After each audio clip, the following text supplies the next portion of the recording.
Hey, you guys, good morning.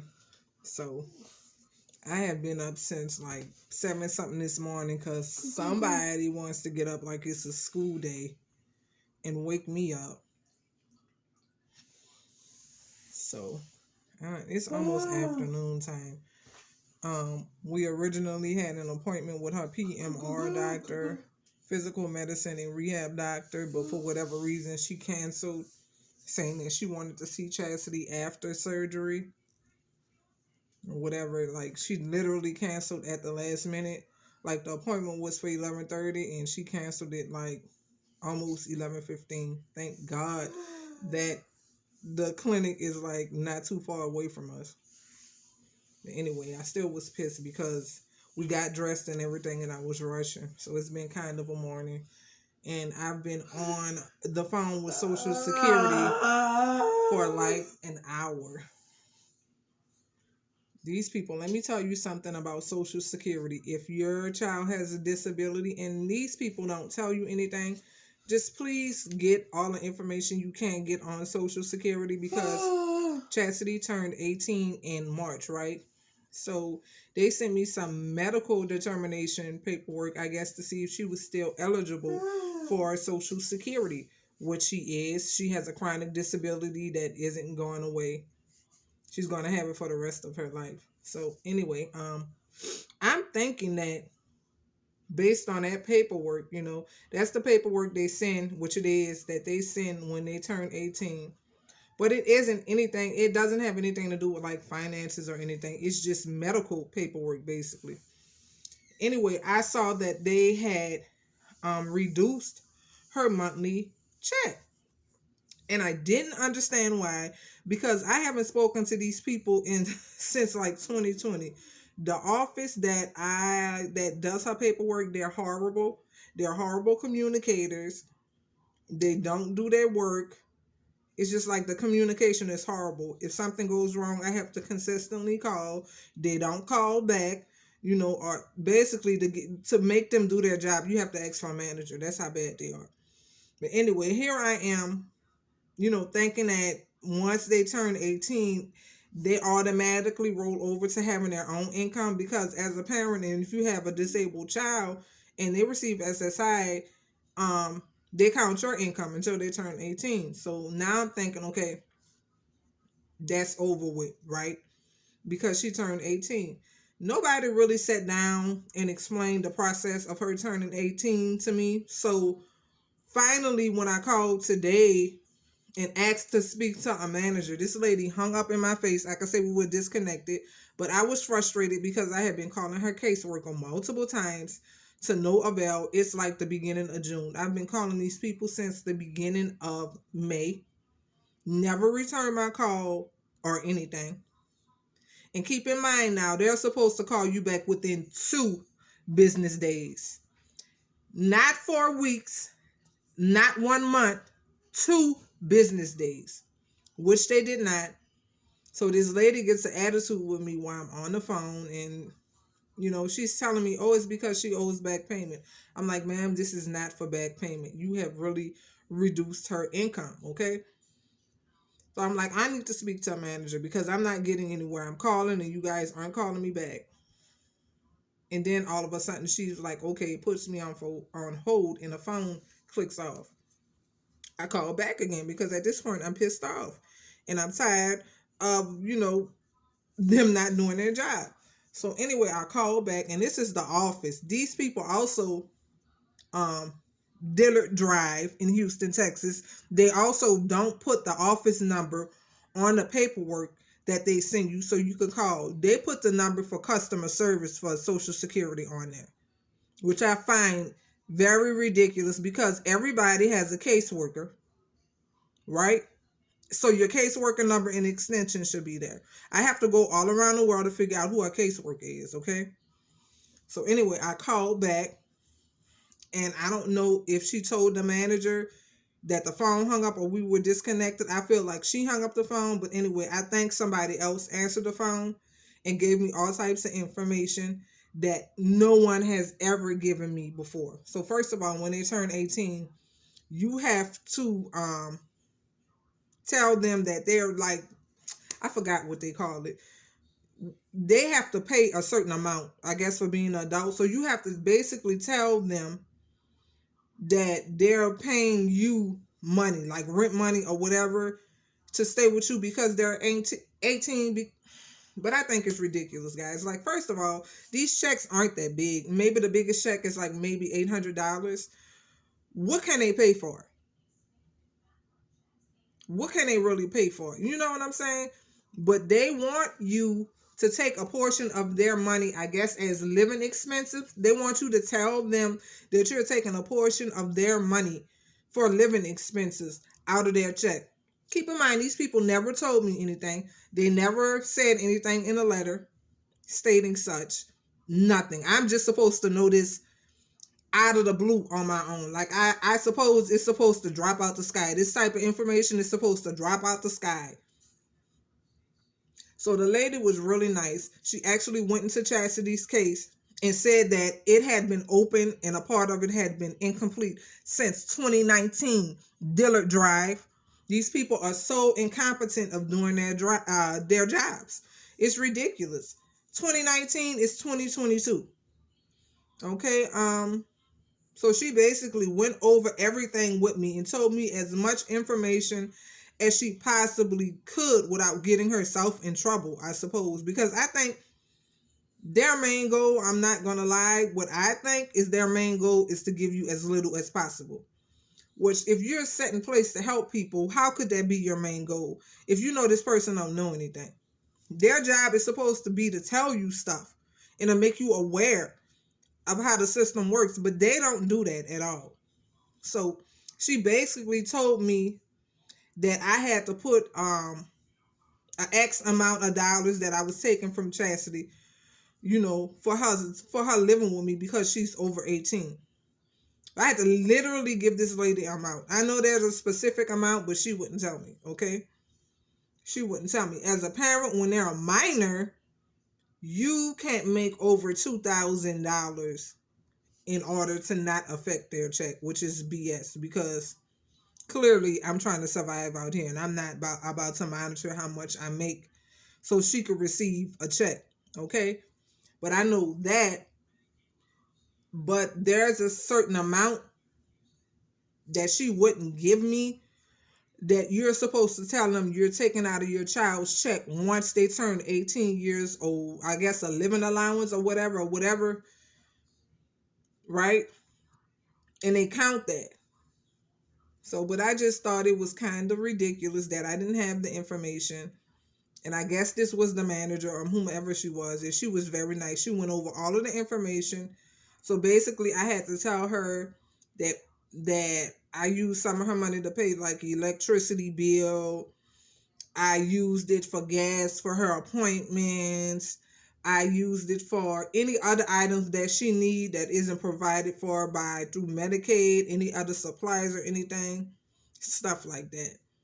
So I don't know if you guys notice, living allowances or something. Once your child turns 18 and they're disabled and they're receiving SSI, they expect you to take out a certain amount of their check or to tell them that you're taking a certain amount out of their check to pay rent, living expenses, food. I also told her that I bought certain food for her.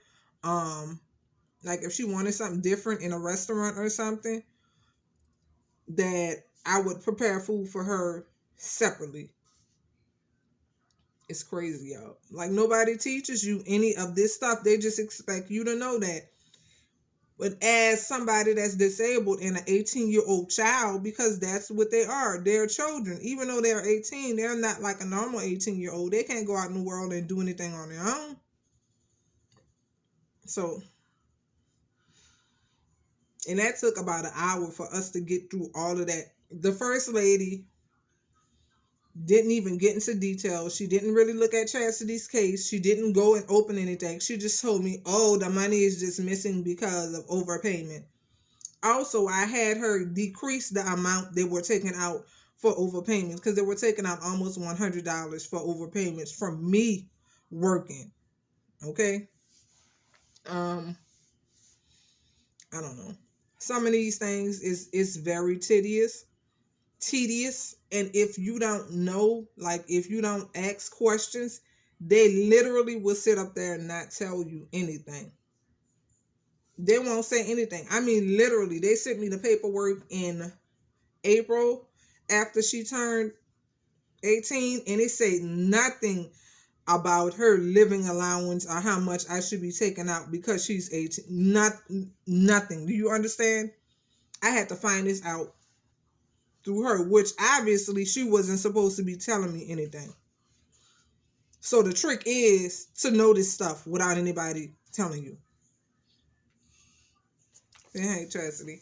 But yeah, I was just really aggravated this morning. I was really, really aggravated with the whole situation. And you guys keep in mind, I have been calling the Social Security office since May, the beginning of May. And had I not got up this morning and called, nothing would have happened. Like the lady literally said her case was still open, whereas they were putting in information from 2019 and it was supposed to close it, but it was still open. They had literally left her case open. So, dealing with that. Also, when they turn 18, I don't know if it depends on what state you're in, but here in Texas, you have to apply for guardianship. Like, legally, you have to get a lawyer and everything. We're trying to do that, and that costs money. You know, they have programs here where you could get, I think, an attorney for free based on your income, but then there's a long waiting list. So I know to apply for guardianship, depending on the lawyer, it could be anywhere from $1,500 to $3,000 just for guardianship. And that's basically going through the court saying that this adult is too disabled to care for themselves. And you will be the person doing everything for them. As a parent, when you're the only one that have been a main caregiver providing for a child for majority of her life, it's ridiculous to make a parent pay for paperwork stating that. So it's just a couple of things that I've been having to go through, and it's really annoying. And can you imagine what the parents go through that don't have access to that type of information? How aggravating it is, because you literally have to fight and advocate for stuff like that, because these people aren't trying to tell you anything. If you have somebody in your state, in your city, that goes over things like this, talk to them, because the government and the Social Security office, they're not trying to give up anything or tell you anything. They're really not. So, but we got all dressed up. So I'm trying to figure out what else we could go, because I did get dressed. Got Chastity all cleaned up. I got her dressed. I got dressed. And then at the last minute before we walked out the door, her appointment was canceled. So this is a day in the life of a parent with a disabled child. And clearly you can see I am very frustrated. Very frustrated.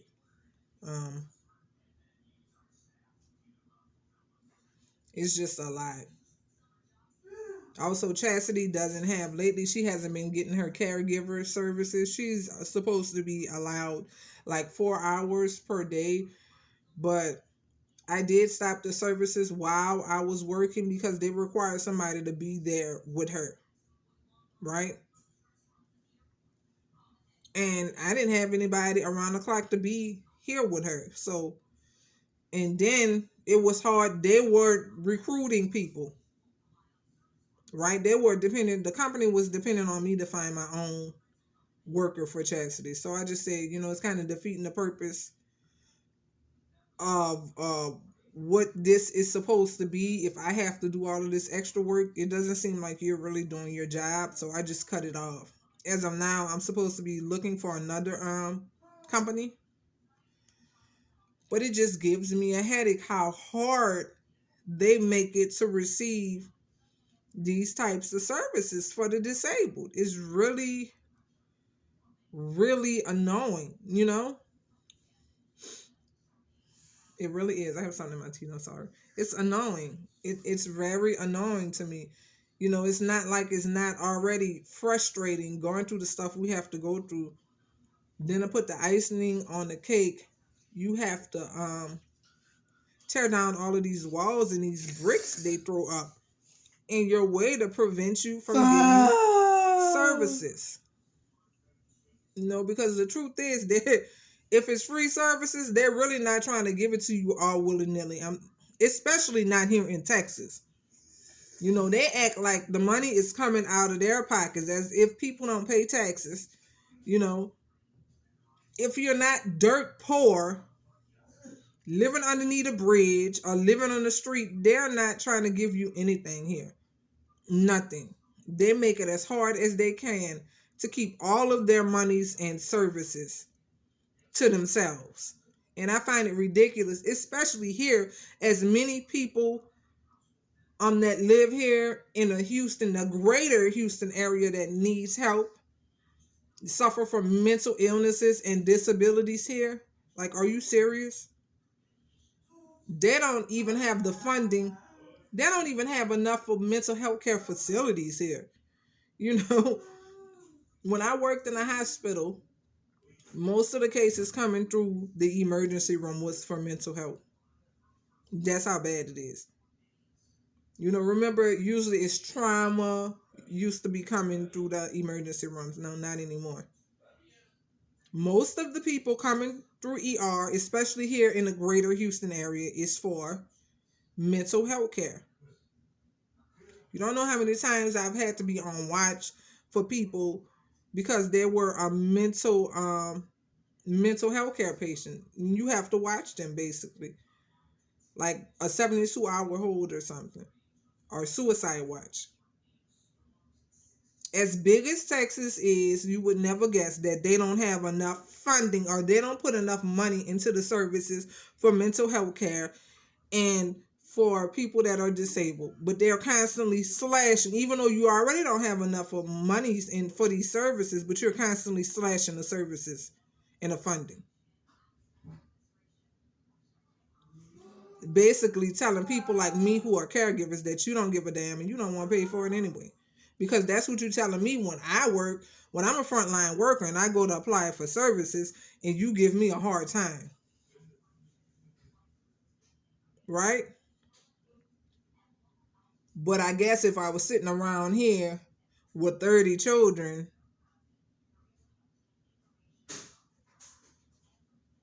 you'll give me all the services I needed. And that's why I don't like being dependent on anyone, but especially not the government. Because they pick and choose who they give services to. And I guess being a working American citizen isn't enough for them. Not only they want you to be a dirt poor working American citizen. It's ridiculous. That's my event. I'm gonna find something for us to do since I basically wasted time this morning getting us ready for an appointment that was canceled all of a sudden. But I hope you guys have a good day. And if you are a parent of a disabled child, please dig into what happens when a child turns 18 and the living expenses that you're supposed to charge them. Because what happens is if you're not charging them living expenses, they're going to lower their check without your knowledge, because nobody told me that I was supposed to be charging her living expenses. Okay, so they won't tell you anything, but I suggest that you do your research and set up an amount of money you want to take out of your child's living expenses and tell them you're taking that amount out for rent, electricity, water, whatever, so they won't lower the child's check unexpectedly without your knowledge. You guys have a good day. Talk to you later. Bye-bye.